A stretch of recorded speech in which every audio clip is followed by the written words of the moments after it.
ఎవరు ఎన్ని కుట్రలు చేసినా, కవితక్క కానీ ఇంకెవరైనా సరే ఎన్ని పార్టీలు పెట్టుకున్నా, బీజేపీ బీఆర్ఎస్ విలీనం చేసినా, లేకపోతే ఏమంటారు పొత్తు పెట్టుకున్నా, ఓకే, ఎందుకంటే వాళ్ళు డెఫినెట్లీ ఏమంటారు ఓట్లు చీలొద్దు అని చెప్పి, వ్యతిరేక ఓటు చీలొద్దు అని చెప్పి ఆంధ్రప్రదేశ్లో ఎట్లయితే మొన్న జగన్ గారికి ఆంధ్రప్రదేశ్లో వైసీపీకి తక్కువ ఓట్లు ఏం రాలేదు. ఇది చాలా ఏమంటారు మోర్ దాన్ అరౌండ్ 40% ఓట్లు వచ్చినాయి జగన్మోహన్ రెడ్డి గారికి. ఓకే, సో అయినప్పటికీ మనం ఎందుకు గెలవలేదు? 40% బీజేపీకి గెలుస్తున్నాయి అన్నిట్లలో 20% వస్తే ఎక్కువ, మిగతా అంతా మోసం చేస్తున్నారు. అయినా ఆ 40% దాటలేవు బీజేపీకి, అయినా ఎట్లా అధికారంలోకి వస్తున్నారు అడ్డదారులలో. సో కాబట్టి ఇక్కడ ఏది వైసీపీ ఓడిపోవడానికి కారణము వీళ్ళు పొత్తు కట్టడం. ఈ మూడు పార్టీలు, జనసేనకి 5% ఓట్లు కూడా లేవు, అర్థమైందా? సో టీడీపీ ఓట్లు జనసేనకు పడ్డాయి పొత్తు పెట్టుకోవడం వల్ల. సో సేమ్ థింగ్ బీజేపీకి ఆంధ్రప్రదేశ్లో ఏమీ లేదు, తెలంగాణలో కూడా బీజేపీకి పెద్దగా ఏం లేదు. ఓకే, సో ఎంపీ వాళ్ళు ఏం చెప్తారు? ఎంపీ ఎన్నికల్లో వచ్చిండ్రు అంటారు. ఎట్లా వచ్చిండ్రు? రేవంత్ రెడ్డి అనే ఏమంటారు ఈ చంద్రబాబు నాయుడు ఇన్ఫ్లుయెన్స్ చేసిండా, లేకపోతే సిబిఐ ఈడీ అని బెదిరించిండ్రా? Same thing with Karnataka. ఏమి అక్కడ డీకే శివకుమార్ని, ఇక్కడ ఇతన్ని. సో ఏమని ప్రలోభ పెట్టినరో మనకు తెలియదు కానీ, ఓకే, లోపలేస్తాము. ఎందుకంటే ఢిల్లీ ముఖ్యమంత్రిని వేశారు కేజ్రీవాల్ గారిని.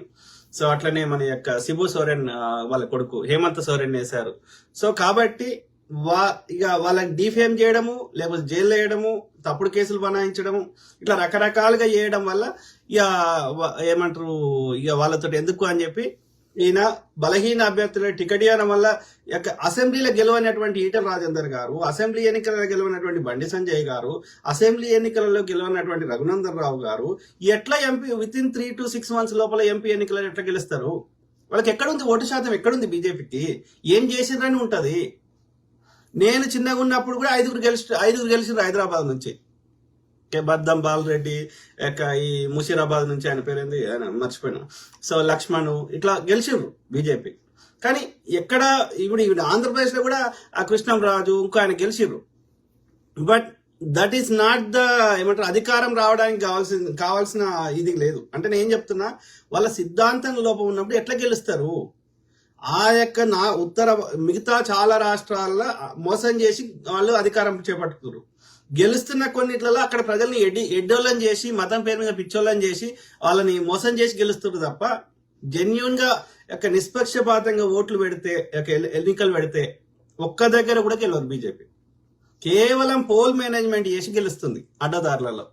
సో ఆ విధంగా మహారాష్ట్ర ఎన్నికల కంటే ఒక వితిన్ 6 months 3 months ముందు ఎందుకు రెండు పార్టీలు ఎందుకు గెలిచినావు? శివసేన ఎందుకు గెలిచినావు? నేషనల్ ఎన్సీపీని ఎందుకు గెలిచినావు? నీకున్న అస్త్రం ఏంది? సిబిఐ ఈడీ అని బెదిరించే కదా, రైట్?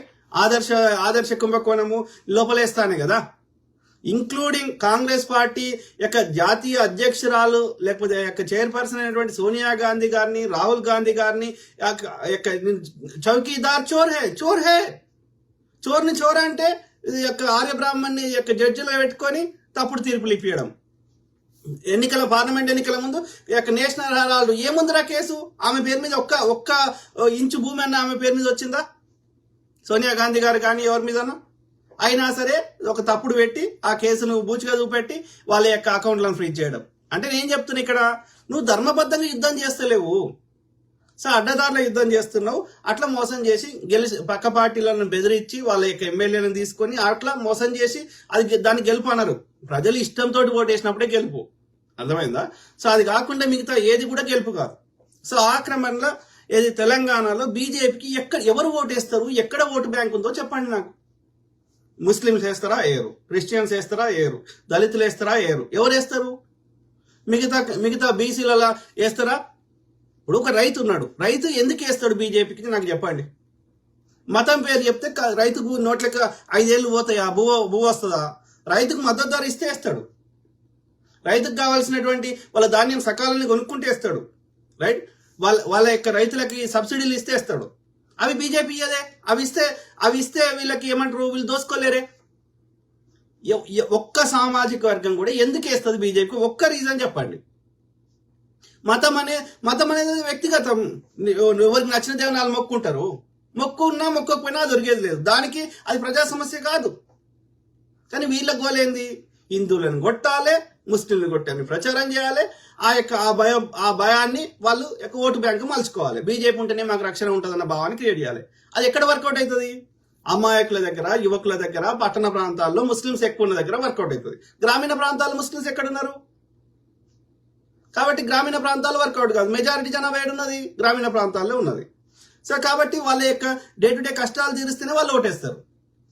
రైట్? ఇప్పుడు టీచర్ ఉన్నారు, వాళ్ళకి ఏదో డిమాండ్లు ఉంటాయి, వాళ్ళ డిమాండ్ నెరవేర్చేస్తారు. ఇంకోరు ఎవరు ఉన్నారు, కార్మికులు ఉన్నారు, వాళ్ళ డిమాండ్ నెరవేర్చేస్తారు. ఇవన్నీ చేయదు కదా బీజేపీ, మతం తప్ప. కాబట్టి బీజేపీకి తెలంగాణలో ఓటు బ్యాంకు లేదు. కేవలం రేవంత్ రెడ్డిని భయపట్టించి ఏది యొక్క బలహీన అభ్యర్థులు టికెట్ ఇవ్వడం వల్ల అక్కడ ఆల్టర్నేటివ్ లేదు కాబట్టి కాంగ్రెస్ పడాల్సిన ఓట్లు, పడాల్సిన ఓట్లు, బీఆర్ఎస్ పడాల్సిన ఓట్లు బీజేపీ పడ్డాయి. అంతమించి ఏం లేదు అక్కడ. ఇప్పుడు కాంగ్రెస్ తరఫున వెలచాల అనడానికి ఇచ్చారు కరీంనగర్లో. ఎందుకు ఇచ్చినావు? బండి సంజయ్తో డెఫినెట్లీ కాంప్రమైజ్ అయినావు. ఏది మన ఈటల రాజేందర్ గెలిచిండు. అక్కడ ఏంది, అక్కడ లోకల్ ఉన్న క్యాండిడేట్ ఇవ్వకుండా వేరే నియోజకవర్గంలో ఉన్న వాళ్ళని తీసుకొచ్చి ఈడ ఇచ్చిండు. ఇట్లా రేవంత్ రెడ్డి కుట్ర చేయడం వల్ల బీజేపీకి 8 ఎంపీ సీట్లు వచ్చినాయి తప్ప రేవంత్ రెడ్డి బలమైన అభ్యర్థి టికెట్ ఇస్తే కేంద్రంలో అసలు బీజేపీ ప్రభుత్వమే వచ్చేది కాదు. దానికి తోడు అక్కడ డీకే శివకుమార్ సేమ్ స్టోరీ. ఇది కాకుండా ఎంఐఎం పార్టీ ఉత్తరప్రదేశ్ లో 87 సీట్లలో కాంగ్రెస్ ని ఓడగొట్టింది 2600 ఓట్లతోటి. హిందువులను తిట్టిపిస్తాడు. ఇప్పుడు ఇందరి మీద సిబిఐ ఈడీ జరుగుతుంది. ఎంఐఎం మీద ఇప్పటి జరగదు. కాంగ్రెస్ ఉన్నప్పుడు 70 ఏళ్ళ కాంగ్రెస్ కేంద్రంలో పరిపాలించినప్పుడు ఎంఐఎం అనేది ఒక 7 సీట్లకు పరిమితమైన లోకల్ పార్టీ. ఇవాళ జాతీయ పార్టీ. బీహార్లో పోటీ చేస్తాడు, మహారాష్ట్రలో పోటీ చేస్తాడు, యూపీలో పోటీ చేస్తాడు, వెస్ట్ బెంగాల్లో పోటీ చేసే ప్రయత్నం చేసిండు. సో అంటే ఎంఐఎంని పెంచి పోషిస్తుంది ఎవరు? మరి ఆ ఎంఐఎం ఓల్డ్ సిటీని ఏమైనా బాగు చేసిందా? చేయదు. సో కాబట్టి ఇక్కడ బీజేపీ వచ్చే అవకాశం 1% కూడా లేదు. వాళ్ళకున్న ఒకే ఒక దారి ఏంది? సిబిఐ ఈడీ వాడుకోవాలి. కాంగ్రెస్ వినదు, ఎంతకైనా పోరాడుతుంది కేజ్రీవాల్ లాగా. కాకపోతే కేజ్రీవాల్ చిన్న పార్టీ కాబట్టి తట్టుకోలేకపోయిండు. కానీ కాంగ్రెస్ అట్లా కాదు, జాతీయ పార్టీ, ఒక స్వతంత్ర 170 ఏళ్ళ చరిత్ర గల పార్టీ కాబట్టి తట్టుకొని కొట్లాడుతుంది. ఓకే, కాబట్టి Congress party nowhere it compromises with, ఎందుకంటే కంప్లీట్ లెఫ్ట్ భావజాలు. పేద సన్న మధ్యతరగతి వాళ్ళు వీళ్ళ కోసమే, బడుగు బలహీన ప్రజల కోసమే పోరాటం చేస్తుంది కాంగ్రెస్ పార్టీ. ఆది నుంచి నేటి వరకు అదొక వ్యక్తి పెట్టిన పార్టీ కాదు. దేశం మీద ప్రేమ ఉన్న వాళ్ళందరూ కలిసి పెట్టుకున్న పార్టీ కాంగ్రెస్. అందరు ఒక దగ్గర గుమి కొడుతుంది అని కాంగ్రెస్ అన్నారు, అంతే. ఓకే, సో కాబట్టి కాంగ్రెస్ లో సమిష్టి నిర్ణయాలు జరుగుతాయి. ఎవడో ఢిల్లీలో ఒకడు కూర్చున్నాడు నిర్ణయం చేయడు. కాంగ్రెస్ పార్టీలో ప్రతి దానికి మీటింగ్లు జరుగుతాయి ఏఐసిసి లెవెల్లో. సో అందరి అభిప్రాయాలు తీసుకున్నాకనే నిర్ణయాలు వస్తాయి. కాబట్టి దట్ కంప్లీట్. అదే బీజేపీని పెట్టింది 2 బ్రాహ్మణులు. సో అక్కడ ఎవడో ఢిల్లీలో బ్రాహ్మణ్ నిర్ణయిస్తాడు. ఇక్కడ బీఆర్ఎస్ ని పెట్టింది కేసీఆర్ కాబట్టి కేసీఆర్ గారు నిర్ణయిస్తారు. ఒక వ్యక్తుల పార్టీలు. కాంగ్రెస్ వ్యక్తుల పార్టీ కాదు. ఓకే, అందుకే కాంగ్రెస్ కి ఎవరైనా, కాంగ్రెస్ పార్టీకి జాతీయ అధ్యక్షులు అయినారు. సో ఎవరైనా నిర్ణయం చేసే పొజిషన్ లో నాటి నుంచి నేటి వరకు ఉన్నారు. సో నేను ఏమంటున్నా అంటే the ideology is completely different. దోచుకునే మెంటాలిటీ ఉన్న వాళ్ళు ఆ యొక్క బీజేపీ, ఓకే, పెట్టుబడిదారు వ్యవస్థని కొద్దిమంది మొత్తం దేశ సంపదని కొద్దిమంది చేయలో పెట్టుకుని వాళ్ళ ఇల్లు మంచుకుంటే దేశం అంతా మంచిగా ఉంది అనుకుంటారు అన్నట్టు. సో ఆ దోచుకునే మెంటాలిటీ ఉన్న వాళ్ళందరూ బీజేపీకి డైరెక్ట్ గా ఇండైరెక్ట్ గా సపోర్ట్ చేస్తారు. అది టీడీపీ, వైసీపీ ఎవడైతే దోచుకోవడానికి మాత్రమే రాజకీయాల్లోకి వచ్చిన వాళ్ళందరూ దోచుకున్నది దాచుకోవాలంటే అధికారంలో ఉండాలి, దోచుకోవాలంటే అధికారం కావాలి. కాబట్టి దొంగలు ఊర్లు పంచుకుంటారు. ఇప్పుడు కాంగ్రెస్ వచ్చిందండి, ఇప్పుడు రాష్ట్రంలో వచ్చింది. బీజేపీకి వాళ్ళకి ఏం వస్తలేవు కదా కేంద్రంలో. అదే బీఆర్ఎస్ ఉంటే, ఇప్పుడు టీడీపీ ఉంది ఆంధ్రప్రదేశ్లో, పోతున్నాయి కదా వాళ్ళకి రావాల్సినవి. సో కాబట్టి ఏం ఆలోచిస్తుంది బీజేపీ? తను డైరెక్ట్ గా అక్కడ వచ్చింది అనుకో, డైరెక్ట్ గా ఎక్కువ దోసుకుంటుంది. తను డైరెక్ట్ గా ఆ రాష్ట్రంలో రాలేని పరిస్థితి ఉందనుకో, ఎవడైతే తమకు వాటాలు ఇస్తాడో, దోసుకునే మెంటాలిటీ ఉన్నాడో వానికి అక్కడ కూర్చుని పెడుతుంది. Let's make it simple. So ఆ క్రమంలో తెలంగాణలో what is the other option? అయితే బీజేపీ అన్నా డైరెక్ట్ రావాలి.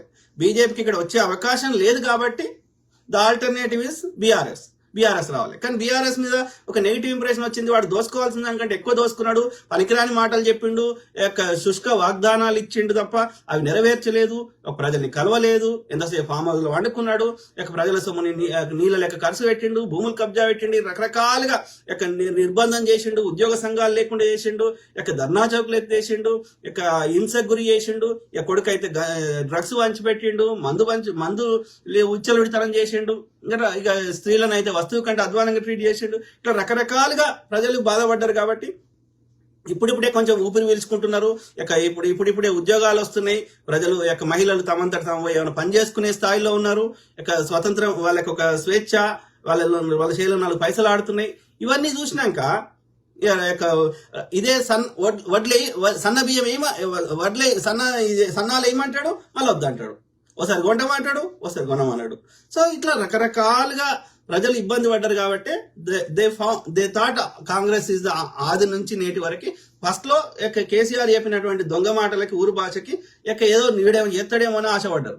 కానీ ఎప్పుడైతే వీడు దొంగ అని తెలిసిందో ఇంకెప్పుడు వాళ్ళ మీద మంచి ఇమేజ్ లేదు. కాబట్టి ఇలా బీఆర్ఎస్ వచ్చే అవకాశం నాకైతే కనిపిస్తలేదు. పట్టణాల్లో హైదరాబాద్ లో వచ్చింది అంటారు, అబ్సల్యూట్ నాన్ సెన్స్. హైదరాబాద్ లో ఉన్న లేబర్ వాళ్ళకి చిల్లర ఇచ్చి వాళ్ళతో ఓట్లు వేయించుకున్నారు.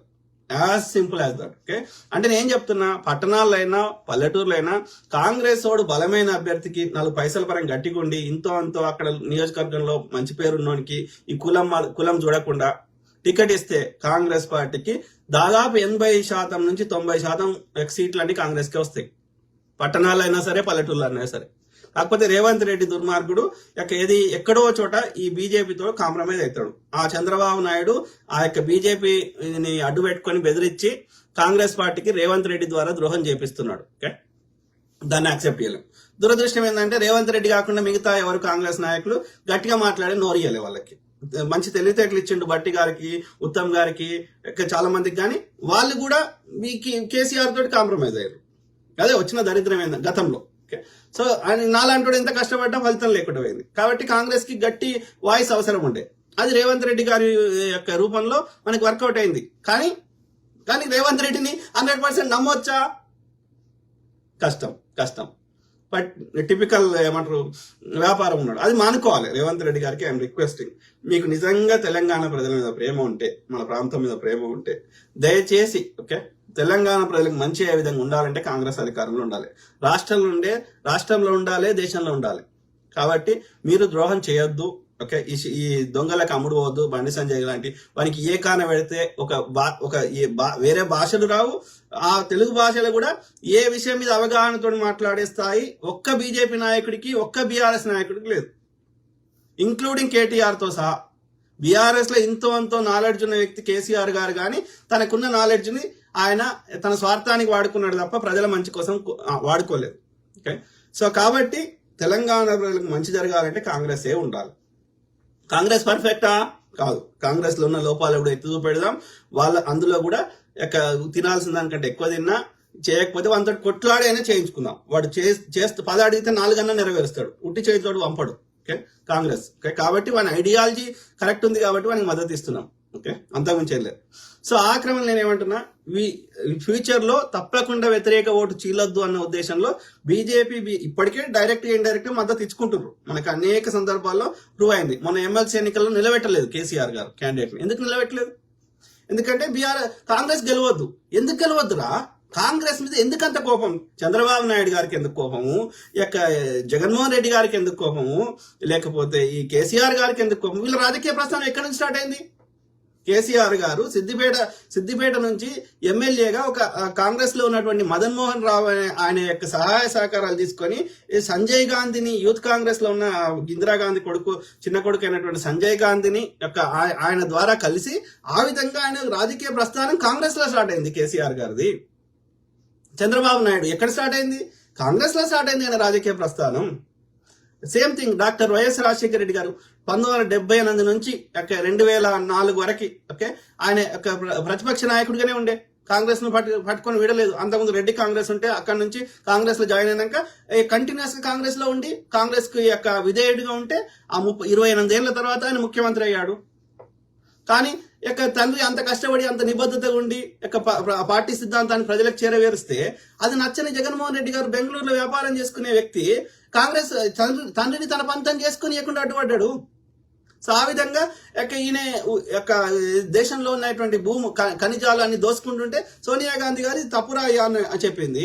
ప్లస్ నీకు అంత అనుభవం లేదు, కొన్ని రోజులు ఆగురా అయ్యా, సీనియర్ లీడర్లు ఉన్నారు, నీకు కూడా సరైన సమయంలో నీకు ముఖ్యమంత్రి కావాలని అడుగుతున్నాడు. ఎందుకు కావాలి నీకు? దోసుకోవడానికి.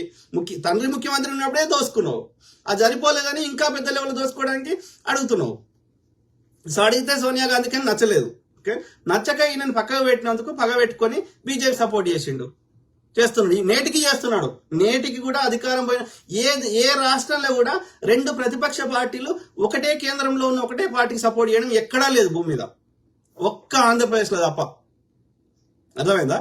ఇప్పుడు చంద్రబాబు నాయుడు, జగన్మోహన్ రెడ్డి, వైసీపీ రెండు గట్టి కొట్లాడతాయి. కొట్లాడినప్పుడు ఏం చేస్తారు?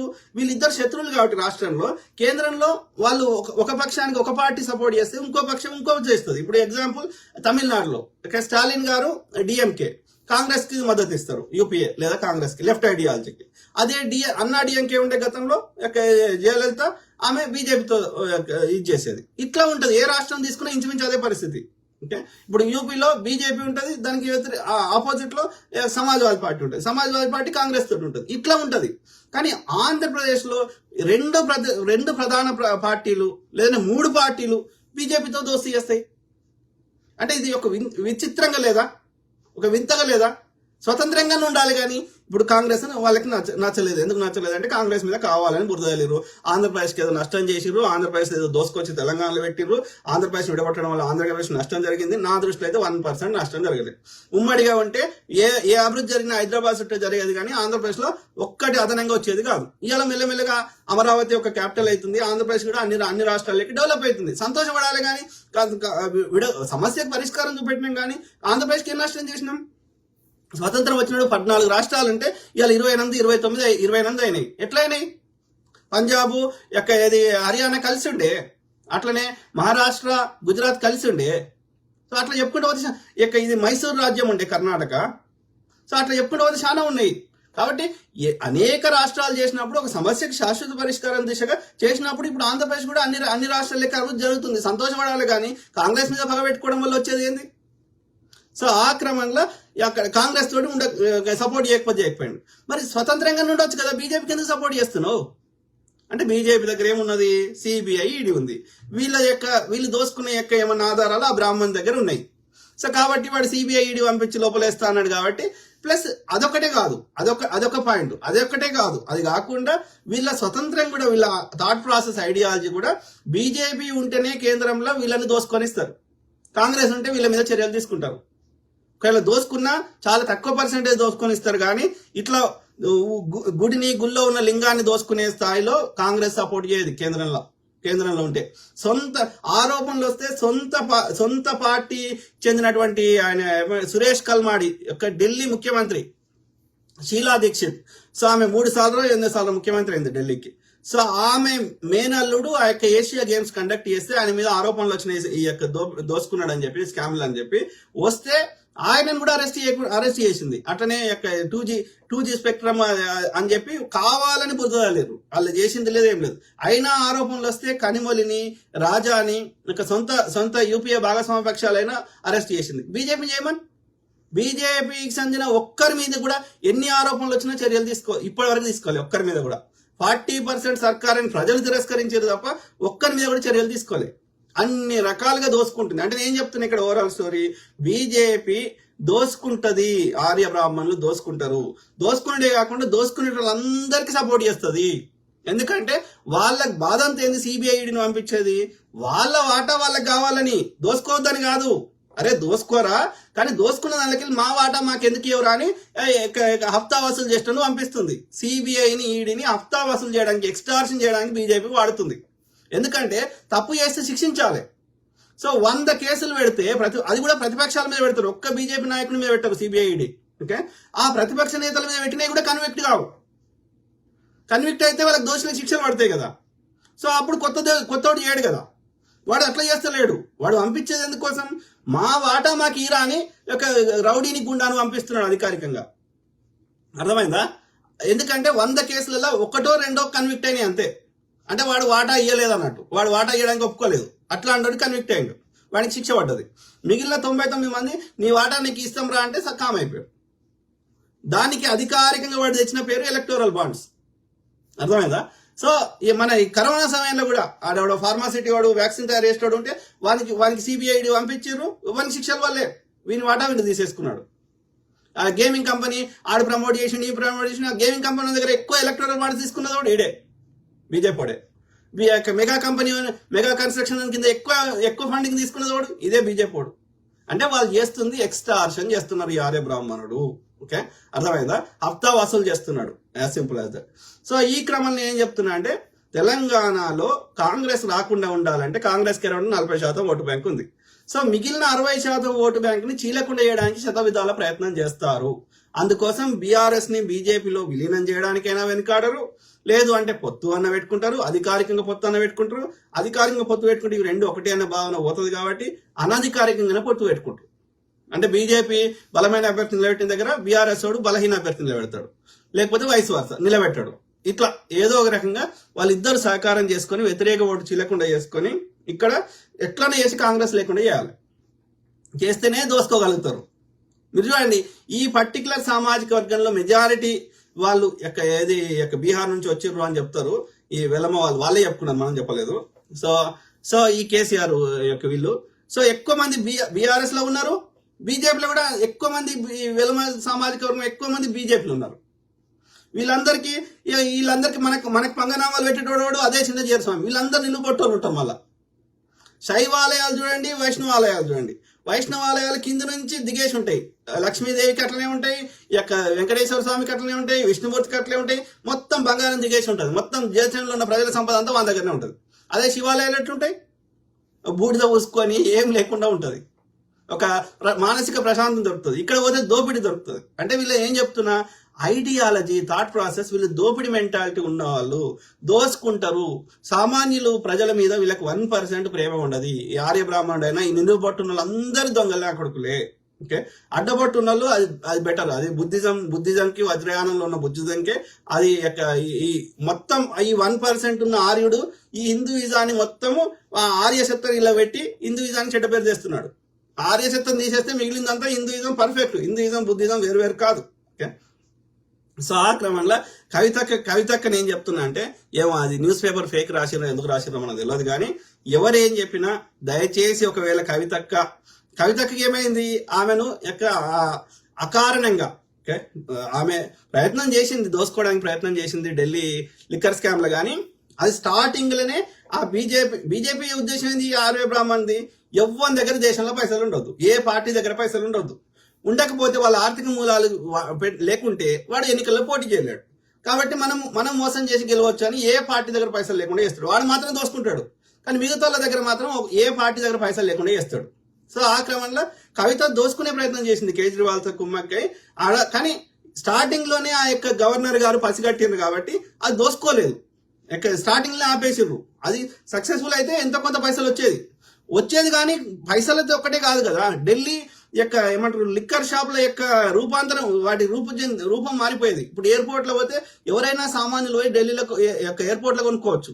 ఇది మన దగ్గర ఉన్న లిక్కర్ షాప్లలో పోయి అమ్మాయిలు కొనుక్కోగలిగే వాతావరణం ఉందా, అందులో పోగలుగుతారా లోపలికి? సో ఇబ్బందికరంగా ఉంటుంది. సో కాబట్టి ఢిల్లీకి గవర్నమెంట్ కి డబ్బులు ఎక్కువ వచ్చేది, అది బెస్ట్ ఫెసిలిటీస్ అయ్యేది, ఇంటర్నేషనల్ స్టాండర్డ్ ఫెసిలిటీస్ వచ్చేది. సో అందులో భాగంగా కొంత పర్సెంటేజ్ వీళ్ళకి వచ్చేది. కానీ ఆ వచ్చినా సరే కానీ ఢిల్లీ బాగుపడేది. కానీ అది బాగుపడకుండా చేసి అట్లనే వీళ్ళకి ఎడ పైసలు వస్తాయని రాకుండా చేసారు. కానీ ఏమంటున్నా అంటే దోసుకునే ప్రయత్నం చేసింది కానీ దోసుకునే అవకాశం బీజేపీ ఓడి ఇవ్వలేదు. స్టార్టింగ్ లోనే ఆ గవర్నర్ గారు, ఆ యొక్క లెఫ్టినెంట్ గవర్నర్ గారు పర్మిషన్ ఇవ్వలేదు కాబట్టి ఆమె దోసుకోలేదు, దోసుకునే ప్రయత్నం చేసింది. సో ఏది ఏమైనప్పటికీ నేను ఏం చెప్తున్నా అంటే ఆమె నన్ను ఈ రోజు జైల్లో పెట్టే వరకు ఆమె బాధపడ్డది. సో కానీ వీళ్ళ నాయననేమో బీజేపీ సపోర్ట్ చేస్తున్నాడు. ఎందుకు చేస్తుండు, వీళ్ళ ఐడియాలజీ అట్లనే ఉంది, దోసుకొని ఇస్తాడు. సో బీజేపీ అధికారంలో ఉంటేనే బెటర్. ఎందుకు వీళ్ళ కాంగ్రెస్ నుంచి రాజకీయ అవకాశం కొంచెం కాంగ్రెస్ నుంచి వచ్చారు ఈ దుర్మార్గులు, కానీ కాంగ్రెస్ మీద అంత పగ పెట్టుకున్నారు. చంద్రబాబు నాయుడుకి ఏం పగరా కాంగ్రెస్ తోటి? కాంగ్రెస్ మీద పగలేదు, కాంగ్రెస్ ఐడియాలజీ వీళ్ళకి నచ్చది. పేదోడు సామాన్యుడు, ఒక శాలాయన, ఒక సకలాయన, ఒక మంగళాయన, ఒక మాదిగాయన, ఒక మాలాయన, ఇట్లాంటి బడుగు బలహీన వర్గాల జాతుల వారు పైకొస్తే వాళ్ళ దగ్గర పైసలు ఆడితే, మేం చేసేటువంటి అడ్మినిస్ట్రేషన్ వాళ్ళు చేస్తే, మేముండే స్థానాల్లో వాళ్ళు ఉంటే వీళ్ళకి నచ్చది. ఈ వర్ణ వ్యవస్థను పెంచి పోషించేటోళ్ళే ఉండాలి అంటే వీళ్ళు వెనకాల ఉండి చేపిస్తుంది ఈ ఆర్య బ్రాహ్మణులు. వాడు డైరెక్ట్ వచ్చి కొట్టాడు.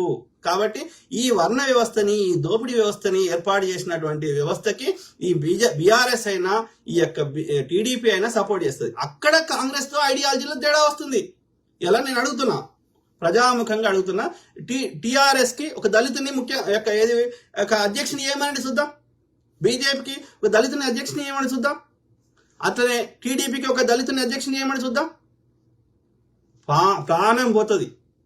కాంగ్రెస్ లో దళితులు మంత్రులు అయినరు, ముఖ్యమంత్రులు అయినరు, స్పీకర్లు అయినరు. ఇప్పుడు మన ఉప ముఖ్యమంత్రి గారు భట్టి గారు స్పీకర్ గారు, అట్లనే కేంద్రంలో స్పీకర్ గారు మీరా కుమార్ గారు, ఎంతో మంది ఇప్పుడున్నటువంటి ఖర్గే గారు, ఇట్లా ఎవరైనా దళితులు అవుతారు కాంగ్రెస్ లో. అది కేవలం కాంగ్రెస్ తోటే సాధ్యం. ఎందుకంటే మనిషిని మనిషి లెక్క చూస్తాం, వాళ్ళ గుణానికి విలువ ఇస్తాం, కానీ వాళ్ళ యొక్క శరీరం మీద ఎక్కడ ముద్రలు వేసుకొని రాలే, ఎవరు పుట్టలే.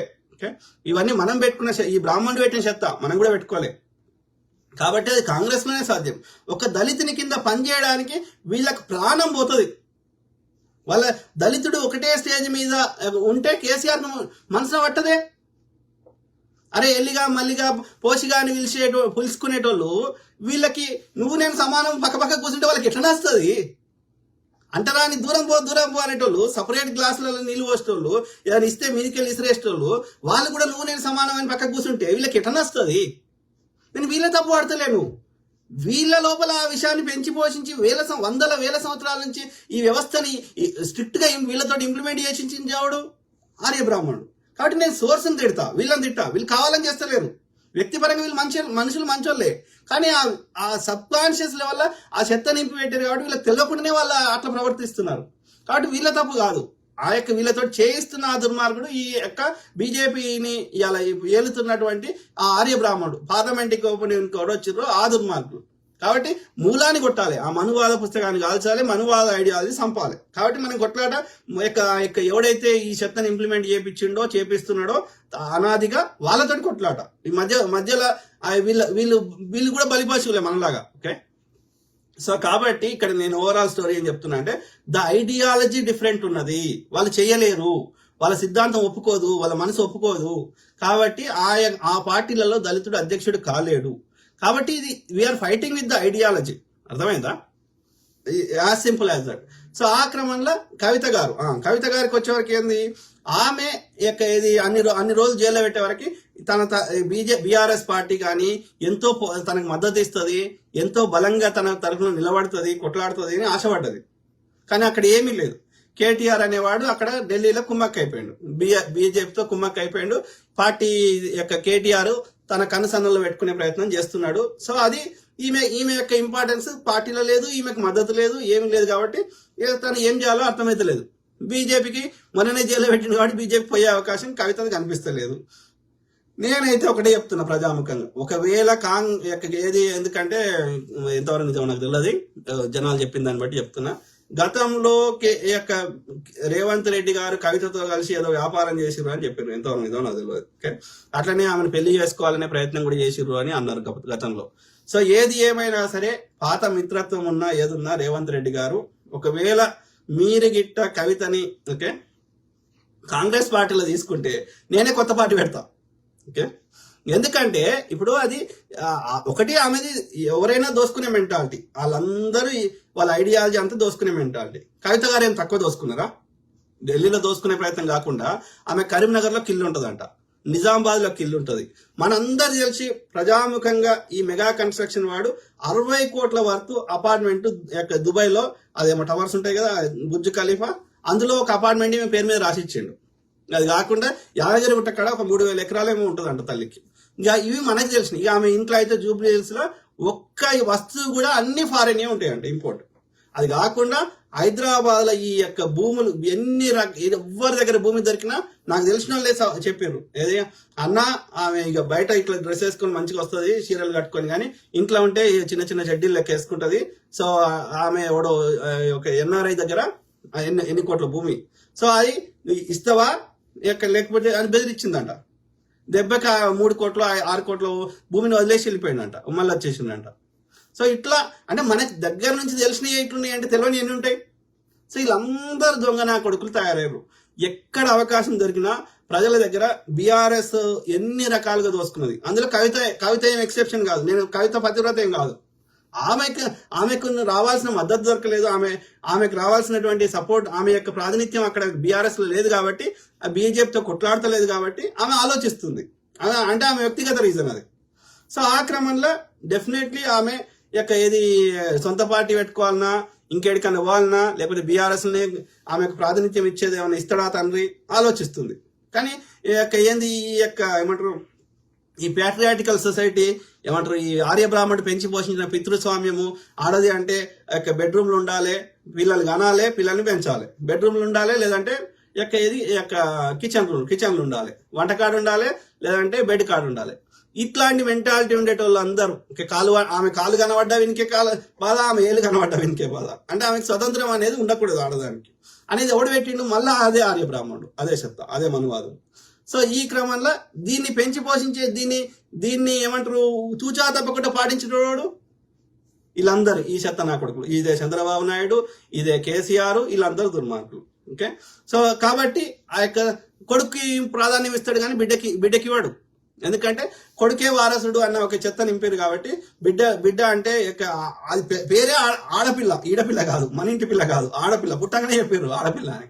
సో ఈ విధంగా ఆ మెంటాలిటీ, ఆ మైండ్ సెట్ కేసీఆర్కి ఉంది కాబట్టి చిన్నజీఆర్ లాంటి వాళ్ళకి సాష్టాంగ నమస్కారం చేస్తాడు. ఒక ముఖ్యమంత్రి స్థాయిలో ఉన్న వ్యక్తి ముఖ్యమంత్రి కుర్చీలో కూడా చిన్నజీఆర్ లాంటి దుర్మార్గుని వచ్చి కూర్చుండబెట్టిండు. సో ఇట్లాంటి వాళ్ళందరూ అంటే ఆర్య బ్రాహ్మణుడు చెప్పింది తూచా తప్పకుండా వాచించేటువంటి దుర్మార్గుడు వీడు కాబట్టి, వీనికి ఆడు చెప్తాడు కాబట్టి ఇది తప్పురా అయ్యా, కొడుకే వారసుడు ఉండాలి, బిడ్డ ఉండడానికి లేదు అని చెప్తాడు కాబట్టి దాంట్లోకి వెళ్ళి ఆ కట్టుబాట్లకి వెళ్ళి వీడు బయటకు వచ్చే ఆలోచన లేదు, ఒక రేషనల్ థింకింగ్ లేదు, ఒక ఇది లేదు వాళ్ళకి, ఒక ఏమంటారు వాస్తవంగా అంగీకరించే వీళ్ళకి ఇది లేదన్నట్టు. అలాగే రానియాడు ఆర్య బ్రాహ్మణుడు. కాబట్టి కొడుకు ఇచ్చిన ఇంపార్టెన్స్ బిడ్డకి ఇవ్వడు. కాబట్టి ఇప్పుడు ఆమెకి ఏంది దారి, వేరే పార్టీల కన్నా ఆల్రెడీ ఎగ్జిస్ట్ అయిన బలమైన పార్టీల కన్నా వాళ్ళే కొత్త పార్టీ అయినా పెట్టుకోవాలి. బీజేపీలకి అయితే ఆమె పోతే ఐడియాలజీ పరంగా అయితే పోవాలి, కానీ ఆమె అన్ని రోజులు జైల్లో పెట్టారు కాబట్టి పోతుందా అనేది డౌట్ బీజేపీకి. కవిత గారు బీజేపీలోకి పోతే మళ్ళీ బీఆర్ఎస్ కూడా బీజేపీ సపోర్ట్ చేస్తే అది వర్కౌట్ కాదు. కాబట్టి కవితకున్న ఆప్షన్ అయితే కాంగ్రెస్ లో కన్నా రావాలి, లేదంటే సొంత పార్టీ పెట్టుకోవాలి. అయితే కాంగ్రెస్ లో గిట్ట ఆమె దోపిడీ మెంటాలిటీ ఉన్న ఆమె వస్తే 2 రకాలుగా నష్టం. ఒకటి ఐడియాలజీ, కాంగ్రెస్ ఐడియాలజీని చంపేస్తుంది. రెండోది అది ఒక రాంగ్ ఇండికేషన్ అవుతుంది ప్రజలకి. ఇన్ని రోజులు ఆమెతో ఇట్లాంటి వాళ్ళు అందరితో కొట్లాడి పక్క పార్టీ అధ్యక్షుడి బిడ్డని మన పార్టీలో ఉంటే మనం ప్రజలకు ఏం సంకేతం ఇస్తున్నాం, ఏమని కొట్లాడతాం? సో కాబట్టి నేనైతే ఒకవేళ రేవంత్ రెడ్డి గారు తనకున్న పాత సాన్నిధ్యంతో, తన పాత మిత్రురాలు లేకపోతే ప్రియురాలు ఇంకోటో అనుకొని గిట్ట కవితని వీళ్ళకి రాణిస్తే, ఎట్లయితే పార్లమెంట్ ఎన్నికలలో కాంగ్రెస్ తరఫున బలహీన అభ్యర్థిని నిలబెట్టి ఇవాళ కేంద్రంలో బీజేపీ వచ్చేటట్టు చేసి కాంగ్రెస్ పార్టీని రాకుండా చేసి రాహుల్ గాంధీ ప్రధానికి కాకుండా చేసి నష్టం చేసిండో రేవంత్ రెడ్డి గారు, అట్లా గిట్ట కవితని గిట్ట కాంగ్రెస్ లో తీసుకొని వస్తే నాలాగా ఒక ఇండిపెండెంట్ థింకింగ్ చేసిన వాళ్ళందరం కలిసి కొత్త పార్టీ పెట్టుకునే పరిస్థితి వస్తుంది. ఆ పరిస్థితి రాకుండా ఏమని రేవంత్ రెడ్డి తెలంగాణ ముఖ్యమంత్రి గారు రేవంత్ రెడ్డి గారికి నేను ప్రజాముఖంగా ప్రాధేయపడుతున్నా. ఓకే, సో అట్లనే రేవంత్ రెడ్డి గారు దయచేసి ఈ యొక్క ఇది బలమైన అభ్యర్థులకు టికెట్ ఇవ్వండి, మంచి పేరుండి బలమైన అభ్యర్థులకు టికెట్ ఇవ్వండి, ఏ ఎన్నికలైనా సరే. ఓకే, సో అట్లా ఎందుకంటే ప్రజలకు నష్టం జరుగుతుంది. బీజేపీ వస్తే, బీఆర్ఎస్ వస్తే ఉద్యోగాలు ఇయ్యరు. ఒక్క బీజేపీ పాలిత రాష్ట్రం పోదాం, లేదా బీఆర్ఎస్ పాలన చూద్దాం, ఉద్యోగాలు ఉండవు, పేపర్ లీక్లు అవుతాయి, భావస్వేచ్ఛ ఉండదు, భూములు కబ్జాలు పెడతారు. ఓకే, ప్రజల యొక్క అప్పులు చేస్తారు. ఇప్పుడు ప్రజలు కడుతున్నాయి, ఇప్పుడు ట్యాక్స్ డబ్బులు ఎడిగిపోతున్నాయి, కేసీఆర్ దోసుకున్న వాటికి పోతున్నాయి. కేసీఆర్ అప్పు చేసిపోయిండు, బీజేపీ అప్పు చేస్తున్నది, దీన్ని ఎవడు కట్టాలి? మనమే కట్టాలి కదా. అంటే అప్పుడు మనం కట్టిన ట్యాక్స్లు దోసుకున్నారు. అంతకుముందు జనరేషన్ మన తండ్రులో తాతలో కట్టిన ట్యాక్స్ డబ్బులతో కట్టినటువంటి ప్రభుత్వ రంగ సంస్థలు అమ్మితే వచ్చిన పైసలన్నీ అంటే మన ముందు జనరేషన్ వాళ్ళే దోసుకున్నారు, మనం కట్టిన ట్యాక్సులు దోసుకున్నారు, మళ్ళీ అక్కడితో ఆగిందా అంటే ఇప్పుడు కేసీఆర్ దిగిపోయాడు, అయినా మనం ఎందుకు కడుతున్నాం అంటే ఇప్పుడు మన పిల్లలు కట్టే ట్యాక్స్ డబ్బులు కూడా దోసుకుంటున్నాడు. అంటే ఒక్క టర్మ్ వస్తే మూడు తరాల యొక్క సంపద దోసుకొని పోతున్నారు. బీజేపీ అట్లే ఉంది, బీఆర్ఎస్ అట్లే ఉంది. కాబట్టి ప్రజలకి చాలా నష్టం జరుగుతుంది. కాబట్టి ఆ పరిస్థితి రావద్దు అంటే కాంగ్రెసే అధికారంలో ఉంటేనే బెటర్. ఓకే, కాంగ్రెస్ ఉన్న వాళ్ళందరూ మంచి వాళ్ళు, నేను పర్ఫెక్ట్ అని చెప్తలేను. ఈ పార్టీ ఉన్నాడు, ఆ పార్టీకి వస్తుండు, ఆ పార్టీ వాడు ఈ పార్టీకి వస్తుంది. కాబట్టి ఆ దొంగ అల్లకెళ్ళి ఇళ్ళకి వచ్చినా, ఇళ్ళకెళ్ళి అల్లకి వచ్చినా వాని గుణం అట్లుంది కాబట్టి ఎంతో కొంత దోసుకుంటాడు. కాకపోతే కాంగ్రెస్ ఐడియాలజీ అని పార్టీ ఇంకొక సిద్ధాంతం ఉంది కాబట్టి వాడు దోసుకుందామని ప్రయత్నం చేసినా దోసుకోవడానికి ఇక్కడ వీలు కాదు కాంగ్రెస్ పార్టీలో. ఓకే, కాబట్టి కాంగ్రెస్ పార్టీకి మద్దతు ఇస్తున్నాం, as simple as that. Okay, కాబట్టి నేనేం చెప్తున్నా, కవిత గిట్ట వస్తా అన్నా దయచేసి కాంగ్రెస్ పార్టీ తీసుకోవద్దు. ఓకే, చాలా రకాలుగా మనం ప్రజలకి ఒక రాంగ్ ఇండికేషన్ పంపించిన వాళ్ళం అవుతాం. ఓకే, ఆలోచించమని రేవంత్ రెడ్డి గారు. ఎందుకంటే ఇవాళ తెలంగాణ కాంగ్రెస్ అని పేరు, గతంలో ఉన్న కాంగ్రెస్ వేరు, ఇప్పుడున్న కాంగ్రెస్ వేరు. గతంలో కాంగ్రెస్ లో ఒక డెమోక్రసీ ఉండేది, ఎవరైనా నిర్ణయం అంటే కలెక్టివ్ డెసిషన్స్ ఉండేది. తెలంగాణ కాంగ్రెస్ చెప్తాను, జాతీయ కాంగ్రెస్ చెప్తున్నాను. సో తెలంగాణ కాంగ్రెస్ లో ఒక స్వేచ్ఛ ఉండేది, అందరూ తమ అభిప్రాయాలను చెప్పుకునే స్వేచ్ఛ ఉండేది, కలెక్టివ్ డెసిషన్ జరిగేది. కానీ ఈ రోజు రేవంత్ రెడ్డి గారి ఒక టీడీపీ నుంచి వచ్చిన ఒక ఏమంటారు, ఒక టీడీపీ టీఆర్ఎస్ నుంచి బీజేపీ నుంచి వచ్చిండు కాబట్టి 3 పార్టీలు మారి వచ్చాడు. టీఆర్ఎస్ లో ఫస్ట్ లో ఏబీవీపీలు ఉండే, బీజేపీ అనుబంధ సంస్థ, తర్వాత బీఆర్ఎస్ లో ఉండే, అదే టీఆర్ఎస్ లో ఉండే, తర్వాత టీడీపీలో ఉండే. సో కాబట్టి ఆ యొక్క నియంతృత్వ ఉన్నటువంటి పార్టీల నుంచి వచ్చిండు కాబట్టి దీన్ని కూడా ఒక నియంతృత్వ పార్టీ లెక్క చేసి పారదొబ్బిండు తెలంగాణలో. ఓకే, ఇక ఉన్నారు సీనియర్ మంత్రులు ఎందుకున్నారంటే ఇక వాళ్ళకి రకరకాల పదవి వచ్చింది, వాళ్ళకి ఒక మంత్రిగా ఉన్నారు, ఒక 4 పైసలు సంపాదించుకుంటున్నారు, ఇంత అంత అధికారం ఉంది కాబట్టి మనకి ఎందుకు ఏమన్నా నిర్ణయం తీసుకున్నా వదిలేసారు. ఎందుకంటే ఆయన వరితేనే మనకు ఈ మాత్రం మనకి గెలుచుట్లా ఇంతో అంత ఉంది కాబట్టి మననైతే ఏమంటలేడు కదా అన్నట్టు వదిలేసారు. ఓకే, కానీ కాంగ్రెస్ అట్లా లేదు ఇప్పుడు. కాబట్టి అలా రేవంత్ రెడ్డి డెసిషన్ ఫైనల్ ఉంది. కాంగ్రెస్ తెలంగాణ అట్లా చేసుకున్నాడు వ్యవస్థని, కాంగ్రెస్ పార్టీని ఆ డెమోక్రసీని చంపేసిండు రేవంత్ రెడ్డి గారు. కానీ ఐడియల్ గా కాంగ్రెస్ పార్టీ అట్లా ఉండదు, జాతీయ కాంగ్రెస్ చూడండి అట్లా ఉండదు, వేరే రాష్ట్రాల్లో చూడండి అట్లా ఉండదు. కానీ ఏది ఏమైనప్పటికీ ఇక మనలాంటలో ఉన్నది ఎందుకు, కాంగ్రెస్ పార్టీలో రేవంత్ రెడ్డి గారు ఆయన ఇష్టమైనట్టు చేస్తా అంటే ముళ్ళు కట్టే ఒడిచి పడడానికి మనలాంటలో ఉన్నాం. ఓకే,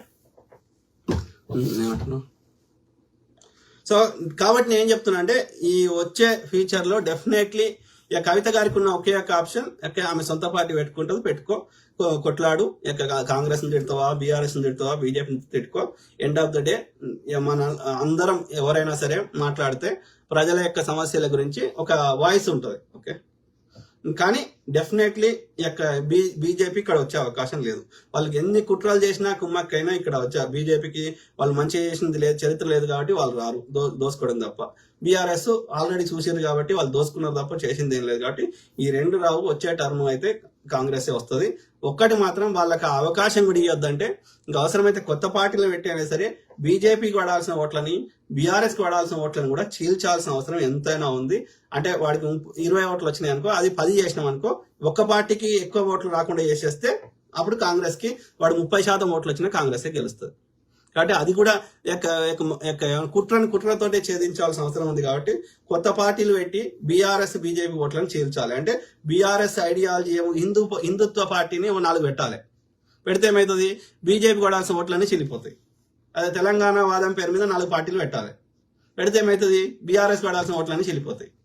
కాబట్టి ఆ విధంగా కుట్ర చేయాల్సిన అవసరం ఎంతైనా ఉంది అని తెలంగాణ ముఖ్యమంత్రి గారికి నేను రిక్వెస్ట్ చేస్తున్నాను. ఓకే, ఆలోచించమని కోరుతున్నాను. అది కాకుండా బలమైన అభ్యర్థులే టికెట్ ఇవ్వాలి. ఓకే, పైసలు ఉన్నవాడికి, మంచి పేరు ఉన్నవాడికి ఎట్లా గెలుస్తారో చూద్దాం. సో కాబట్టి వచ్చే టర్మ్ కూడా కాంగ్రెస్ వస్తుంది. తెలంగాణ దేశంలోనే బెస్ట్ స్టేట్ గా శాంతి భద్రతల విషయంలో, అభివృద్ధి విషయంలో అన్ని రకాలుగా తెలంగాణ బెస్ట్ స్టేట్ గా, అందరికంటే ఎక్కువ సెల్ఫ్ ఎంప్లాయ్మెంట్, ఎక్కువ ఏమంటారు సొంతంగా వ్యాపారాలు పెట్టుకొని అన్ని రకాలుగా సమృద్ధిగా ఉండే అమెరికా లాగా అన్ని రకాలుగా, లేకపోతే ఒక అభివృద్ధి అయిన ఏ దేశం లాగానైనా, దుబాయ్ లాగానైనా మన తెలంగాణ చేసుకోవడానికి ప్రయత్నం చేద్దాం. ఇప్పటికే మనము చాలా రంగాల్లో, ఐటీ రంగంలో, ఫార్మాసిటీ రంగంలో, అన్ని రంగాల్లో, ఇన్ఫ్రాస్ట్రక్చర్ రంగంలో మిగతా చాలా కాదు దాదాపు అన్ని రాష్ట్రాలతో పోలిస్తే వీఆర్ ఆల్రెడీ నంబర్ 1 ఉన్నాం. ఇంకా దాన్ని ఇంటర్నేషనల్ స్టాండర్డ్ తీసుకుపోదాం. ఓకే, మనకి అన్ని రకాలుగా మనకి దేవుడు తెలివిచ్చిండు, ఒక పోరాడే పటిమ ఇచ్చిండు.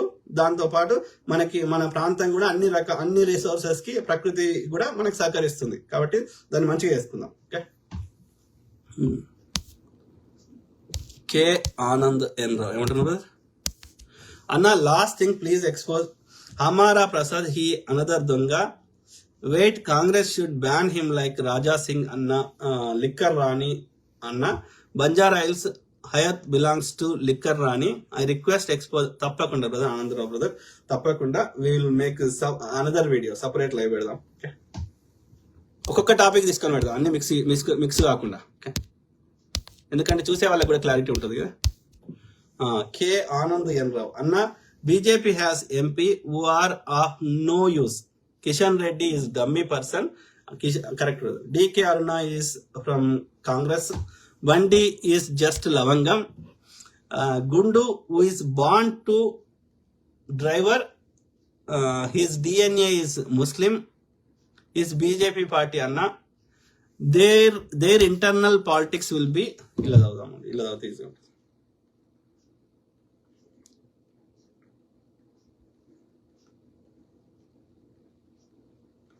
ఎందుకంటే ఇక బెండి కావాల్సిన అవసరం ఉండదు మనకి.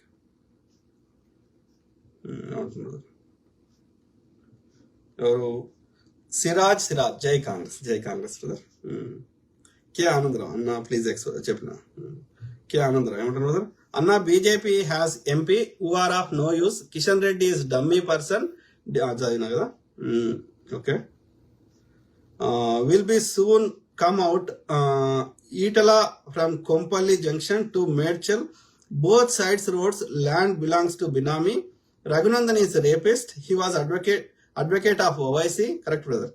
All MP of BJP became fluck. ED and income tax are just calling dog. Also shame because they are worse than dog. Two minister Anna. All the BRS candidates in MP election were dummy. KCR had tied up with BJP. BRS will be like AIDMK. Kavita will come out very soon. ఎందుకంటే ఆమెకు వేరే దారి లేదు. అక్కడ ఆమెకు BJP నచ్చట్లేదు. BRS బీజేపీతో చేసే దోస్తీ నచ్చట్లేదు కవిత గారికి. ఎందుకంటే ఆమెను 16 నెలలు జైల్లో పెట్టిన, చిప్పకూడి తినిపించి ఆమె ఆరోగ్యం పాడైపోయి అన్ని రకాలుగా ఆమె మెంటల్ గా చాలా స్ట్రెస్ అయిపోయి, కాబట్టి ఆమె నచ్చదు. కానీ కేసీఆర్ ఏం చేస్తాడు? కనీసం బిడ్డ ఏది అక్కడ జైల్లో ఉంటే పోయి ఒక్కసారి కలవలేదు కేసీఆర్ గారు, ఒక ప్రెస్ కాన్ఫరెన్స్ పెట్టలేదు, మళ్ళీ సన్నిహితుల దగ్గర బిడ్డను పొట్టు తిట్టిండు. సో కాబట్టి ఆమె మనసు ఇరిగిపోయింది. సో అన్న కూడా అదే పరిస్థితి. కాబట్టి so definitely she has to come out. ఆమెకైతే ప్రాతినిధ్యం ఇవ్వడు తండ్రి, కాబట్టి ఆమె she has to come out అయితే ఎక్కడికి పోతుంది? ప్రధాన పార్టీలకు పోవాలి. ప్రధాన పార్టీలకు బీజేపీలకు పోదు. కాంగ్రెస్కి వస్తా అంటే అంగీకరించాం మా లాంటి వాళ్ళం. కాబట్టి so the only alternative will be she will. ఆమె త్వరలో కొత్త పార్టీ పెడుతుండొచ్చు. Okay, correct brother, Anandarao brother. BJP అంత దొంగలు ఈ భూమి మీద లేరు. Okay, simple. బస్ ఆ బ్రాహ్మణుడు చేయిస్తాడు, కానీ వాడు బయటవాడు మనకి కొట్లాడ పెడతాడు. నాటి నుంచి నేటి వరకు అంతే. వాడు కుసుని దగ్గర దోసుకుంటాడు అంతే, దోసుకుంటాడు, సుఖపడతాడు. బషీర్ అహ్మద్ జై కాంగ్రెస్. నాకు బాధ ఏంటంటే ఈ ముస్లింల పేరు చెప్పి కూడా ముస్లింలకు ద్రోహం చేస్తుండు వీడు, అందరికి ద్రోహం చేస్తుండు ఈ అమ్మాయి అమ్మాడు దుర్మార్గుడు. బషీర్ అహ్మద్ సూపర్ అన్న, thank you brother.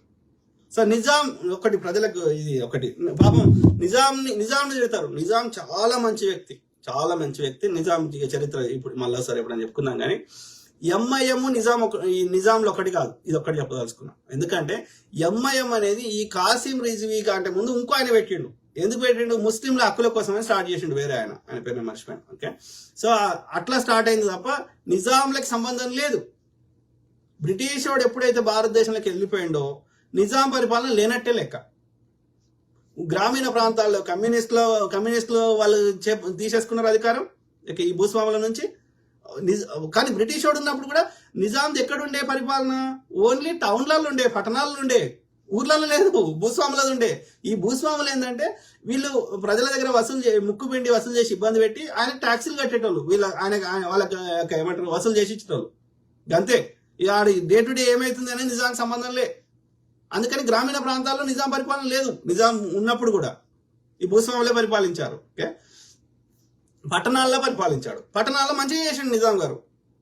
Karimnagar, Mahabub Nagar ఏవైతున్నాయో అన్ని, Hyderabad was big. Okay, Osmanabad, ఎక్కడెక్కడైతే పట్టణాలు ఉన్నాయో ఔరంగాబాద్ అంటాం. సో అట్లా ఎక్కడెక్కడ పట్టణాలు ఉన్నాయో అక్కడ చాలా అభివృద్ధి చేశాడు. ఓకే, ఆయనకు సొంతంగా కొంత ఆర్మీ ఉండే. ఈ యొక్క ఏమంటారు ఈ ఈజిప్టు, ఈ ఆఫ్రికన్ కంట్రీస్ నుంచి వచ్చిన వాళ్ళు, ఈ యొక్క ఆఫ్ఘనిస్తాన్ నుంచి వచ్చిన వాళ్ళు, ఈ పఠాన్లు ఇట్లా కొంత ఉండే. వాళ్ళు కూడా వెళ్ళిపోయారు, బ్రిటిష్ వాడు వెళ్ళిపోయాక. ఓకే, స్వతంత్రం వచ్చినాక అందరు వెళ్ళిపోయారు.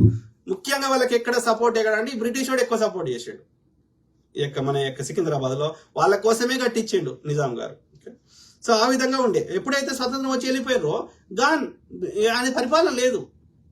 అయితే గ్రామీణ ప్రాంతాల్లో కమ్యూనిస్టులు యొక్క పరిపాలన స్టార్ట్ చేసారు, ఇక భూస్వాములకు వ్యతిరేకంగా ఈ పోరాటం కానీ ఇదంతా. సో పట్టణాల్లో ఈ ఎంఐఎం వాళ్ళు ఇక్కడ ముస్లిం పరిపాలన ఉంచాలి అని చెప్పి వాళ్ళు వీళ్ళిద్దరి మధ్యలో కొట్లాట, ఈ రజాకార్ల కాన్సెప్ట్ స్టార్ట్ చేశారు. ఈ రజాకార్లు ఎవరు? ఈ భూస్వాములు ఏర్పరచుకున్న వ్యవస్థ. ఈ రజాకార్లకి అధ్యక్షుడు కాసిం రిజ్వీ అయితే ఉపాధ్యక్షుడు ఎవరు? ఆయన విష్ణూరు రామచంద్రారెడ్డి. సో ఆ ఈ కమ్యూనిస్టులు వాళ్ళని ప్రజల్ని చైతన్యం చేసి ఈ యొక్క వెట్టి చాకిరిని వీటిని వ్యతిరేకం చేస్తే మేము మీ పొలాల్లో పనిచేయము, మీకు ట్యాక్సులు కట్టము, ఈ ప్రజలు తిరగబడితే వాళ్ళని అణచడానికి ఈ రజాకర్లను వాడుకున్నారు భూస్వాములు. ఇక్కడ నిజాం ఎక్కడున్నాడు? నిజాంది ఏమీ లేదు పరిపాలన. వాళ్ళ యొక్క నిజాంకి ప్రైమ్ మినిస్టర్ ఉండే లియాఖత్ అలీ అని, ఆయన ప్రెస్ కాన్ఫరెన్స్ ఓపెన్ గా పబ్లిక్ లో ప్రెస్ లో చెప్పాడు, ప్రెస్ కి, ఇక్కడ మాకు పరిపాలన లేదు, మేము కమ్యూనిస్టులని మేము కంట్రోల్ చేసే స్థానంలో మేము లేకుండే, ఎంఐఎంకి మాకు సంబంధమే లేదు, ఎంఐఎం కూడా మేము ఎలాంటి మాకు మా చేతిలో పరిపాలన లేదు. సో ఒక దిక్కు ఎంఐఎం, ఇంకో దిక్కు వాళ్ళు తీసేసుకున్నారు. సో అయితే ఈ ఎంఐఎం అనేది ముస్లింల అభ్యున్నతి కోసమని స్టార్ట్ చేసిండ్రు. వేరే ఆయన స్టార్ట్ చేసినాక ఈ కాసిం రిజ్వీ వచ్చి దాన్ని హైజాక్ చేసేసాడు. ఈయన ఒక న్యాయవాది, సోలాపూర్ ఉత్తరప్రదేశ్ నుంచి ఇక్కడ నుంచి వచ్చి ఈ యొక్క సోలాపూర్ ఏదో ఉన్నది కదా మహారాష్ట్రకు, ఔరంగాబాద్. సో అక్కడ నుంచి ఆయన సంపాదించిన మంచిదారులను అడ్డదారులు సంపాదించిన పైసలు అన్ని తెచ్చి ఈ ఎంఐఎం పార్టీలో పెట్టేసి ఆ విధంగా ఆయన ఎంఐఎం అధ్యక్షుడు అయ్యిండు. అధ్యక్షుడు అయ్యి మొత్తం దాన్ని ఒక రెవల్యూషన్ చేసేసి ముస్లిం యువకులను అందరినీ రెచ్చగొట్టి ఇప్పుడైతే ఆర్ఎస్ఎస్ ఎట్లా చేస్తుందో అట్లా చేసి వాళ్ళందరికీ ఆయుధాలు ఇచ్చి ఆ విధంగా రజాకార్లని, అంటే దాని ఎంఐఎంను పెట్టిన ఉద్దేశాన్ని మొత్తం చంపేసాడు. దాని యొక్క ఏమంటారు టెర్రరిస్ట్ ఆర్గనైజేషన్ లాగా చేసేసాడు. ఇప్పుడు ఆర్ఎస్ వాళ్ళు చేస్తున్నట్టు సేమ్ థింగ్. దాన్ని చూసే ఆర్ఎస్ వాళ్ళు స్టార్ట్ చేసేదేమో, ఆర్ వైస్ వర్సా. సో ఆ విధంగా అది అయింది రజాకార్లది. సో దానికి నిజాం గారికి సంబంధం లేదు. కాబట్టి ఎవడంతే నిజాం గారిని తిడితే వానంత దుర్మార్గుడు పాపిస్టుడు ఈ భూమి మీద లేడు అంటానే. కాబట్టి సో అయితే ఆయన ఏం చేసిండు, ఈ అమ్మాయి అయితే భారత ప్రభుత్వం ఏం చేసింది, స్వతంత్రం వచ్చినాక పోలీస్ చర్య తీసుకున్న తర్వాత అంటే హైదరాబాద్ సంస్థానాన్ని, రాజ్యాన్ని భారతదేశంలో విలీనం చేసుకున్నాక ఏం చేసింది, 48లో ఏం చేసిందంటే అతను తీసుకొని జైల్లో పెట్టారు ఆ కాసిం రిజ్వీని. పెట్టితే ఆ యొక్క ఒక 10 ఇయర్స్ అనుకుంటా, 10 ఇయర్స్ జైల్లో పెట్టినాక ఒక కండిషన్ మీద అతన్ని రిలీజ్ చేశారు. ఏంటంటే నువ్వు ఈ దేశం వదిలి వెళ్ళిపోవాలి, పాకిస్తాన్ వెళ్ళిపోవాలి అంటే. ఆ విధంగా వెళ్ళిపోయేటప్పుడు ఆ యొక్క 48 పెడితే 57 ఆయన పాకిస్తాన్ వెళ్ళిపోయే కంటే ముందు ఆ మిగిలిపోయిన ఆ పార్టీనో ఆ రిజిస్ట్రేషన్ ఏదో ఆ ఎంఐఎం పార్టీని ఈ ఓవైసీ ఉన్నాడు కదా, ఈ ఓవైసీ వాళ్ళ తాతను ముత్తాతను ఒక తాత, ఓకే, అంటే సలావుద్దీన్ ఓవైసీ వాళ్ళ డాడీ అనుకుంటా. సో ఆయన చేతిలో పెట్టిపోయిండు, ఆయన ఒక న్యాయవాది. సో అట్లా వీళ్ళు ఎంఐఎంకి ఇది అయ్యారు. అంటే ఇవాళ మన హైదరాబాద్ పరిపాలించిన కుతుబ్ షాహీలకు కానీ, హైదరాబాద్ దాదాపు 196 ఏళ్ళు పరిపాలించిన కుతుబ్ షాహీలకు కానీ, ఇక గోల్కొండ కేంద్రంగా గోల్కొండ కోటను కట్టించిన ఆ యొక్క కుతుబ్ షాహీలు కానీ, లేకపోతే కర్ణాటక కేంద్రంగా అంతకుముందు కర్ణాటకలో ఒక ఏమంటారు ఐదు ఉండే కదా, ఏమంటారు ఆదిల్ షాహీ, 5 రాజ్యాలు ఉండే. బహమనీ సామ్రాజ్యము 5 రాజ్యాలుగా విడిపోయింది.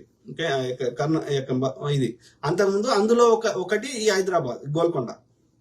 సో అంటే బహమనీల కింద ఉన్నప్పుడు కానీ, ఆ బహమనీ రాజుల కింద ఉన్నప్పుడు కానీ, లేకపోతే గోల్కొండ కుతుబ్ షాహీల కింద ఉన్నప్పుడు కానీ దాదాపు ఒక 400 సంవత్సరాలు, అంటే ఈ కాకతీయులు వెళ్ళిపోయినాక ముసునూరి కాపయ నాయకులు అది అయిన తర్వాత అంటే 1200-1300 సంవత్సరం నుంచి మొదలు పెడితే 1947 దాకా, ఓకే, ఇది బహమనీయుల తర్వాత కుతుబ్ షాహీలు అంటే ముస్లిం రాజులు చెప్తున్నా. సో ఆ తర్వాత ఈ యొక్క 36 సంవత్సరాలు ఔరంగజేబు ఈ హైదరాబాద్ గోల్కొండని తన యొక్క మొఘల్ సామ్రాజ్యాన్ని కలుపుకున్న తర్వాత 36 ఏళ్ళు. ఆ తర్వాత ఈ యొక్క అసఫ్ జాహీలు మన యొక్క మొదటి నిజాం గారు ఈ యొక్క హైదరాబాద్ కేంద్రంగా మొఘళ్ళ కింద కలుపుకున్నాక ఈ హైదరాబాద్ క్యాపిటల్ ని తీసేసి ఉస్మానాబాద్ చేసిండు. ఎవరు? ఔరంగాబాద్ చేసిండు. ఎవరు? మన యొక్క ఔరంగజేబు.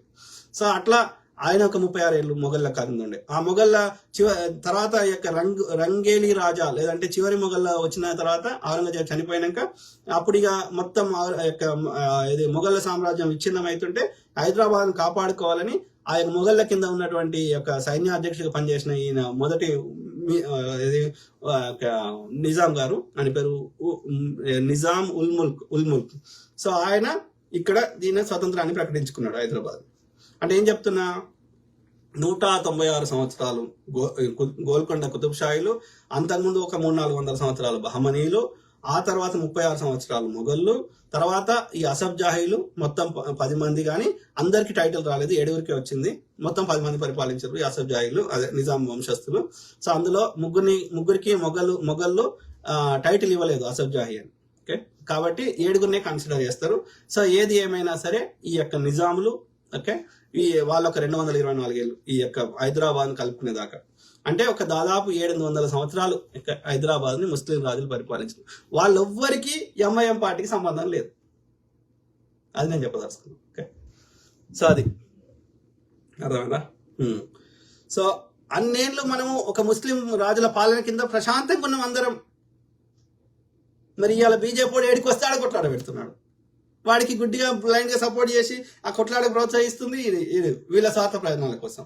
వీడికి ముస్లింల ఓట్లు కావాలి, సంపద కావాలి. వాడికి హిందువుల ఓట్లు కావాలి, సంపద కావాలి.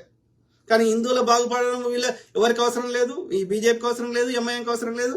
అట్లనే ముస్లింలు బాగుపడాలని ఎంఐఎంకి అవసరం లేదు, బీజేపీకి అవసరం లేదు. వాళ్ళ దోపిడీ కావాలి. Very unfortunate. బషీర్ అహ్మద్, జై కాంగ్రెస్, జై కాంగ్రెస్ బ్రదర్. సూపర్ అన్న, థ్యాంక్ యూ బ్రదర్.